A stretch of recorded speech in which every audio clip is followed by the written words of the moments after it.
Selanjutnya, dalam beberapa hal yang sangat penting bagi Indonesia, Presiden Putin mendukung dan memberi dukungan kepada keperluan-keperluan Indonesia.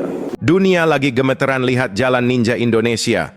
Bayangin, kita baru aja borong jet tempur Rafale paling canggih dari Prancis buat jagain langit. Tiba-tiba, Indonesia malah jalin aliansi terlarang sama Rusia buat amankan minyak murah. Pak Macron senyum, tapi Pak Biden mulai panas dingin. Apakah ini langkah jenius biar bensin tetap murah atau justru jebakan Batman yang bikin Indonesia kena sanksi dunia?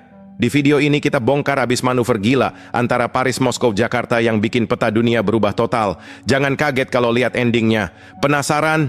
Tonton video ini sampai habis. Jangan sampai ketinggalan seputar berita pertahanan dan geopolitik. Dan jangan lupa komen, like, share, dan subscribe. Disclaimer dulu ya guys. Konten ini dibuat berdasarkan analisa data transaksional dan perkembangan geopolitik terbaru. Bukan untuk memicu kebencian ya guys ya, tapi biar kita makin pinter baca situasi dunia. Semua visual dan narasi adalah ilustrasi edukatif. Yuk, diskusi sehat di kolom komentar, dunia terhenyak. Saat Barat mencoba mencekik ekonomi Moskow dan memperketat barisan pertahanan di Eropa, Indonesia justru melangkah gagah ke dua arah yang saling bertolak belakang, namun sama-sama eksplosif. Ini bukan sekadar diplomasi bebas aktif yang biasa kita dengar di buku teks. Ini adalah perjudian tingkat tinggi yang bisa mengubah peta kekuatan di Asia Tenggara selamanya. Di balik gemerlap lampu Menara Eiffel, sebuah kesepakatan rahasia sedang dimasak. Kunjungan Presiden ke Paris bukan hanya soal jabat tangan formal dengan Emmanuel Macron. Ini adalah tentang kedaulatan udara yang tak bisa ditawar. Penambahan 18 hingga 24 unit Rafale bukan sekadar angka di atas kertas kontrak. Bayangkan, jika ini terrealisasi, Indonesia akan memiliki salah satu skuadron tempur paling mematikan di belahan bumi selatan. Namun, mari kita bedah realitasnya. Media Prancis La Tribune tidak sembarangan melempar isu. Mereka tahu Dassault Aviation sedang menunggu lampu hijau finansial dari Jakarta. Pertanyaannya bukan lagi apakah kita butuh, tapi dari mana uangnya? Di tengah tekanan ekonomi global, mengalokasikan miliaran euro untuk jet tempur adalah pernyataan perang terhadap ketertinggalan militer, namun juga beban berat bagi APIBN. Prancis menawarkan lebih dari sekadar mesin perang. Mereka menawarkan otonomi strategis, teknologi tempur tanpa embel-embel sanksi CAATSA Amerika yang menghantui jet-jet Sukhoi kita dulu.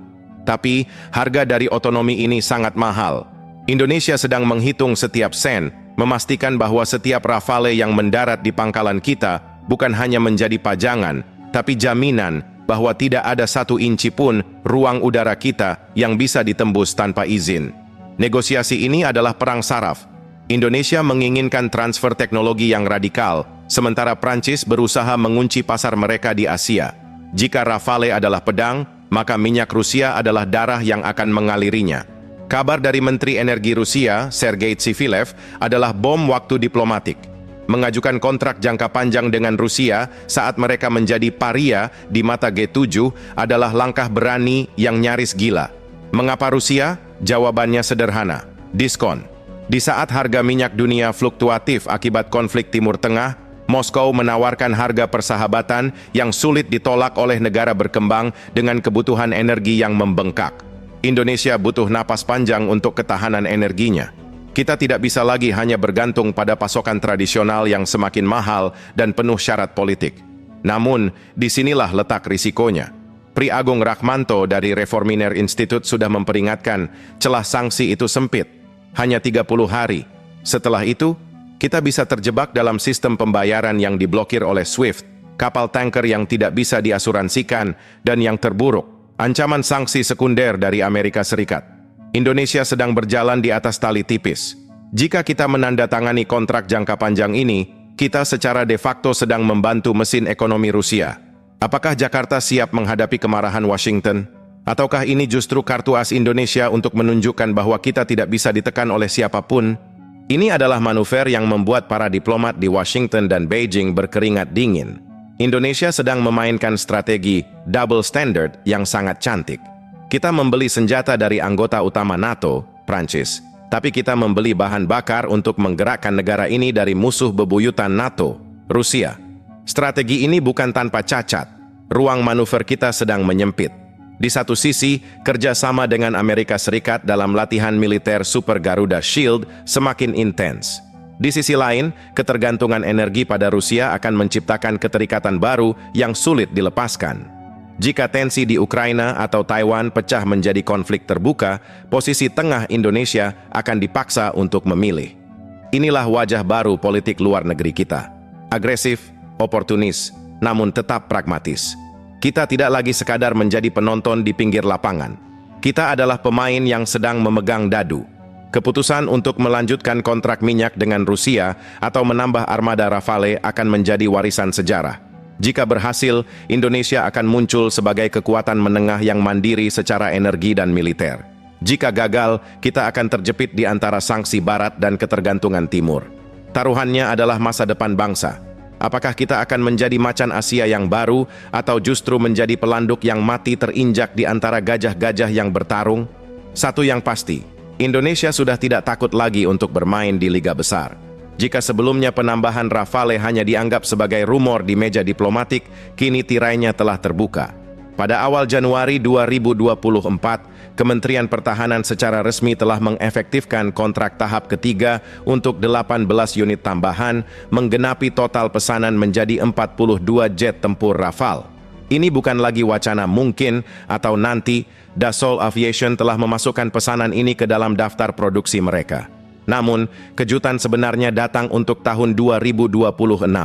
Berdasarkan laporan terbaru per Februari 2026, 3 unit jet tempur Rafale pertama dijadwalkan akan tiba di tanah air pada pertengahan tahun ini. Pengiriman ini menandai awal dari penguatan kedaulatan udara yang masif. Indonesia tidak hanya membeli pesawat, kita sedang membeli waktu dan teknologi. Langkah ini sejalan dengan rencana belanja pertahanan ambisius sebesar 28 miliar dolar Amerika Serikat untuk periode 2025 sampai 2029. Dengan kehadiran Rafale di Pangkalan Udara Raden Sajjad, Indonesia mengirim pesan jelas. Langit Nusantara tidak bisa lagi dipandang sebelah mata. Di sisi lain, per April 2026, manuver energi Indonesia semakin eksplosif. Menteri Energi Rusia, Sergei Tsivilev, membocorkan bahwa Indonesia telah mengajukan permintaan resmi untuk pasokan produk minyak dalam skema kontrak jangka panjang. Alasan dibalik langkah berani ini sangat pragmatis. Ketidakstabilan di Selat Hormuz yang mengancam pasokan dari mitra tradisional kita seperti Amerika Serikat, UIA, dan Australia. Rusia, yang selama ini terpinggirkan oleh sanksi Barat, kini melihat Indonesia sebagai mitra strategis. Dubes Rusia di Jakarta, Sergei Tolchenov, bahkan menyatakan kesiapan Moskow untuk menyuplai minyak dan gas kapanpun dibutuhkan. Bagi Indonesia, daya tarik utamanya adalah diskon harga yang bisa mencapai 25 dolar Amerika Serikat per barel di bawah harga Brent. Di tengah ancaman inflasi energi, tawaran ini seperti oase di padang pasir. Namun, bayang-bayang sanksi Amerika Serikat yang diprediksi akan kembali diperketat oleh pemerintahan Trump pada akhir 2025 tetap menjadi hantu bagi sistem perbankan kita. Langkah Presiden Prabowo Subianto yang terbang langsung dari Moskow ke Paris dalam satu rangkaian perjalanan April 2026 adalah manifestasi dari diplomasi bebas aktif versi paling agresif. Di Kremlin, ia mengunci komitmen energi. Di Istana Elysee, ia memperkuat industri pertahanan. Indonesia sedang mencoba melakukan hal yang dianggap mustahil oleh banyak pengamat. Menjadi sahabat dekat Prancis sambil menjadi mitra strategis Rusia. Risikonya sangat nyata. Para pengamat di dalam negeri sudah mengingatkan agar pemerintah tidak terburu-buru menandatangani kontrak jangka panjang minyak Rusia untuk menghindari sanksi sekunder yang bisa melumpuhkan ekonomi. Namun, dengan pertumbuhan ekonomi kuartal 1 2026 yang diprediksi menembus 5,7%, Indonesia tampaknya merasa cukup kuat untuk mengambil risiko tersebut demi mengamankan fondasi energinya. Kini, Indonesia tidak lagi menunggu dunia memberi izin. Kita sedang mendikte syarat kita sendiri. Dengan jet tempur Prancis di udara dan minyak Rusia di tangki bahan bakar, kita sedang membangun benteng ketahanan nasional yang tak tertandingi, atau justru sedang mengundang badai geopolitik yang paling dahsyat dalam sejarah modern kita. Langkah Jakarta kini bukan lagi sekadar manuver, melainkan sebuah proklamasi kekuatan. Di saat dunia terbelah antara NATO dan poros Rusia-Tiongkok, Indonesia justru berdiri tegak di tengah, memegang kendali atas dua instrumen paling vital bagi sebuah negara, senjata pemusnah dari barat dan urat nadi energi dari timur. Ini bukan lagi soal diplomasi hati-hati, ini adalah pembuktian bahwa Indonesia adalah raksasa baru yang tak bisa didikte. Memasuki tahun 2027, pengiriman unit-unit awal dari total 42 jet tempur Rafale bukan sekadar menambah angka di inventaris TNI AU. Ini adalah lonjakan kualitatif. Dengan radar AESA yang mampu melacak target dari jarak ratusan kilometer dan rudal meteor yang legendaris, Indonesia kini memiliki taring yang disegani hingga ke Australia. Pertemuan di Paris bukan hanya membuahkan jet tempur, tapi juga kerja sama infrastruktur strategis dan pendidikan teknologi tinggi yang akan membuat teknisi kita mampu merawat macan langit ini secara mandiri. Prancis di bawah Macron melihat Indonesia sebagai mitra kunci di Indo-Pasifik untuk mengimbangi dominasi AUKUS, AS Inggris Australia. Bagi Jakarta, ini adalah kartu AS. Kita tidak lagi bergantung pada satu sumber pemasok senjata. Jika Washington mencoba menekan kita dengan embargo suku cadang F-16, kita punya Rafale yang siap tempur. Jika Prancis mencoba bermain-main, kita punya hubungan yang semakin erat dengan Rusia. Ini adalah strategi multipolar yang sangat berbahaya, namun sangat menguntungkan. Sementara itu, kesepakatan minyak jangka panjang dengan Rusia telah memasuki fase operasional yang krusial. Permintaan resmi yang diungkapkan Menteri Energi Rusia, Sergei Tsivilev, kini telah berubah menjadi aliran tanker yang melintasi samudera menuju kilang-kilang Pertamina. Indonesia berhasil mengamankan harga yang jauh di bawah pasar global, sebuah langkah liar yang langsung berdampak pada stabilnya harga BBM di dalam negeri saat negara lain sedang tercekik inflasi. Namun, harganya tidak murah secara politik. Departemen Luar Negeri AS dilaporkan mulai mengirimkan sinyal kuning melalui kanal diplomatik. Ancaman sanksi sekunder menghantui bank-bank nasional kita, tapi Indonesia sudah bersiap. Penggunaan Local Currency Settlement, LCS, atau transaksi menggunakan rupiah rubel mulai dijajaki untuk membypass sistem SWIFT milik Barat. Indonesia sedang membangun ekosistem ekonomi bawah tanah yang membuat sanksi Barat menjadi tumpul. Kita sedang mempertaruhkan akses ke sistem finansial global demi kedaulatan energi yang murah dan melimpah. Di akhir tahun 2027, dunia akan melihat Indonesia sebagai anomali yang sukses. Di satu sisi, pilot-pilot kita dilatih oleh instruktur Prancis untuk menguasai teknologi NATO paling mutakhir. Di sisi lain, ekonomi kita digerakkan oleh bahan bakar Rusia yang harganya telah dikunci untuk dekade mendatang. Strategi dua kaki ini adalah ujian paling berat bagi ketahanan nasional kita. Dampaknya sudah terasa. Posisi tawar Indonesia di forum internasional meningkat drastis. Kita bukan lagi negara yang meminta bantuan, tapi negara yang dituju untuk mencari keseimbangan. Namun, risikonya tetap nyata. Jika ketegangan global pecah menjadi konflik terbuka, Indonesia akan menjadi target tekanan dari kedua belah pihak. Barat akan menuntut kita menghentikan dukungan ekonomi ke Rusia, sementara Rusia akan menuntut loyalitas lebih. Kesimpulannya, Indonesia telah memilih jalan yang paling terjal. Membeli minyak Rusia dan jet tempur Prancis adalah pernyataan bahwa kita tidak takut pada siapapun. Ini adalah langkah berani untuk mengunci stabilitas nasional di tengah ketidakpastian dunia yang semakin gila. Indonesia sedang bertransformasi dari pengikut menjadi pemimpin, dari konsumen menjadi pemain kunci. Di balik hiruk-pikuk berita utama yang tampak mengancam, ada satu kebenaran yang harus kita sadari bersama.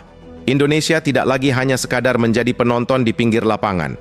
Langkah-langkah berani yang diambil di Paris dan Moskow adalah bukti bahwa kita adalah bangsa yang punya prinsip, punya keberanian, dan yang paling penting, punya visi masa depan. Ketegangan geopolitik memang nyata, namun kita harus melihatnya sebagai proses pendewasaan sebuah bangsa besar. Keputusan untuk mengamankan energi dari timur sekaligus memperkuat pertahanan dengan teknologi barat bukanlah tanda bahwa kita sedang mencari musuh.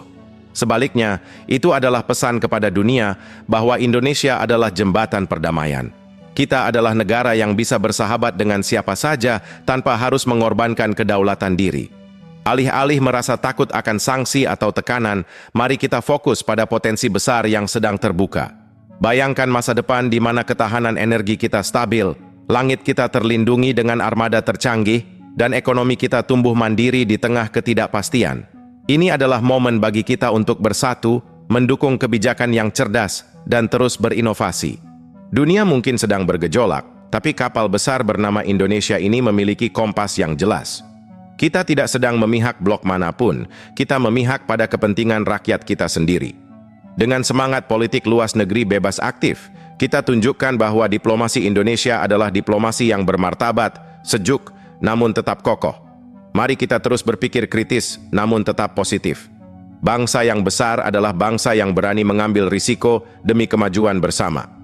Masa depan cerah itu bukan hanya milik mereka yang kuat di barat atau timur, tapi milik mereka yang mampu berdiri tegak di kakinya sendiri. Majulah terus Indonesia. Di tangan kita, perdamaian dan kemakmuran bukan lagi sekadar impian, tapi kenyataan yang sedang kita bangun bersama.